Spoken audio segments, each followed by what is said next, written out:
Well, viewers, let's cut across to Rajya Sabha proceedings where Leader of Opposition in Rajya Sabha, Mr. Mallikarjun Kharge, is speaking. 7 साल से deputy speaker उस सदन में नहीं है तो ये क्या है, क्या कहना चाहिए? तो ये अच्छा नहीं है। भरो आपको किसको चाहते हैं उसी को भरो, लेकिन कॉन्स्टिट्यूशनल और एक इंस्टीट्यूशन है, उस पोजीशन को आप खाली रख रहे 7 साल से। और क्या समझ के रखे मुझे मालूम नहीं। वो डिप्टी स्पीकर भारी पड़ेगा आपको। आप तो सबको ले रहे, नीचे ही डाल रहे, आप ऊपर बैठ रहे हैं, तो फिर भी वो खाली पद नहीं हुआ, अब तक भर्ती नहीं हुआ। सर, जब भी मैं वहां से गेट नंबर 7 से गुजरता हूं, ये मुझे याद आता है। कई बार मैंने हल्के फुल्के अंदाज में पूछा भी है वहां ठहरने वाले सिक्योरिटी ऑफिसर्स को।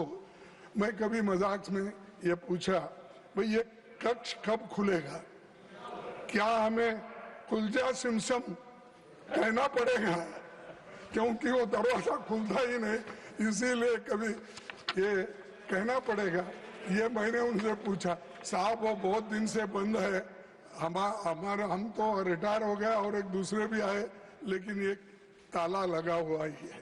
Well, viewers, let's cut across to Rajya Sabha proceedings where Leader of Opposition in Rajya Sabha, Mr. Mallikarjun Kharge, is speaking. 7 साल से डिप्टी स्पीकर उस सदन में नहीं है तो ये क्या है, क्या कहना चाहिए?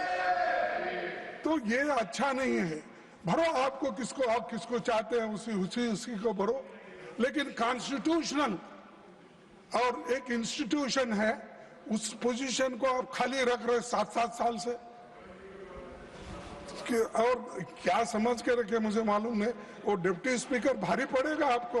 आप तो सबको ले रहे, नीचे ही डाल रहे, आप ऊपर बैठ रहे हैं, तो फिर भी वो खाली पद नहीं हुआ, अब तक भर्ती नहीं हुआ। सर, जब भी मैं वहां से गेट नंबर 7 से गुजरता हूं, ये मुझे याद आता है। कई बार मैंने हल्के फुल्के अंदाज में पूछा भी है वहां ठहरने वाले सिक्योरिटी ऑफिसर्स को। मैं कभी मजाक में ये पूछा, भाई ये कक्ष कब खुलेगा? क्या हमें कुलजा सिमसम कहना पड़ेगा? क्योंकि वो दरवाजा खुलता ही नहीं, इसीलिए कभी ये कहना पड़ेगा।